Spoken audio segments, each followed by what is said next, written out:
think if you'd known me 2 years ago, I would have been a very different person. I can't really describe in what way, except that I had a gender. Now I don't feel that I have a gender.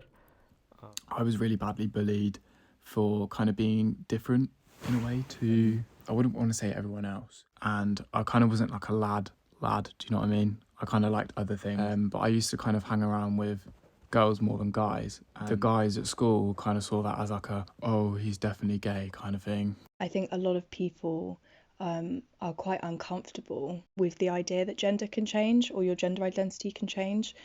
Sometimes they find if forcing someone into a really small box or a label a lot easier to process because they might not agree with it. I think the thing that I'm most intrigued by in the gendered space is people's ability to simultaneously have the privilege and the invisibility of being perceived as a certain gender, which is usually cis.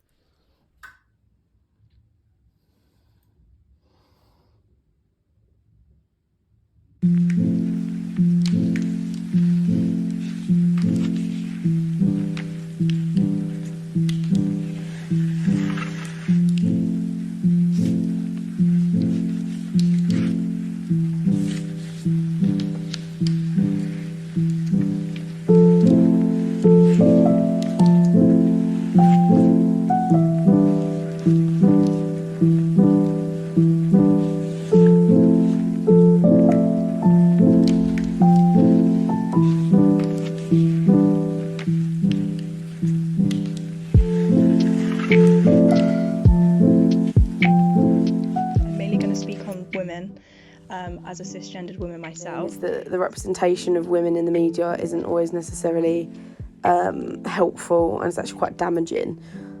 Gender and the portrayal of gender in films is something really interesting, and it's something that I have noticed is changing for the better. I think there is more diversity happening. Traditionally, a lot of male directors cast women as purely just sex objects. A lot of it caters for the male gaze and is very much the women don't talk about anything significant apart from boyfriends and things like that.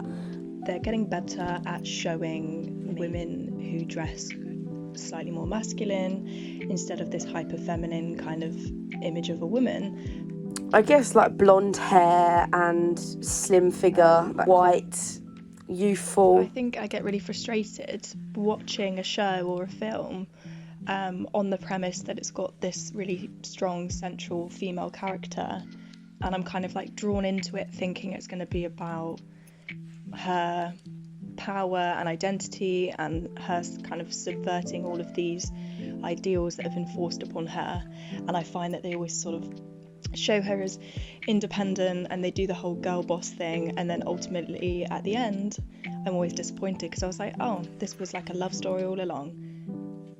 So sick of people saying that love is just all a woman is fit for. I'm so sick of it.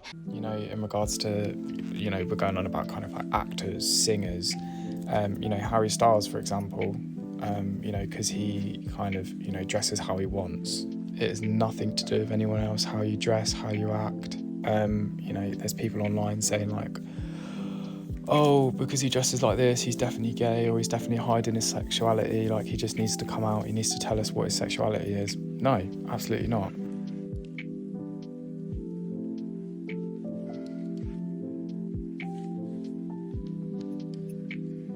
Representations of gender in regards to sexuality is really, really interesting.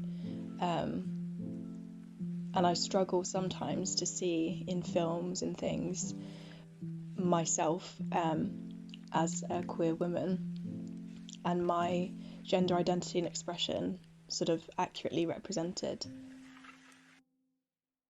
I think I would like to see more diversity in storylines and characterization and behaviours of different gendered characters.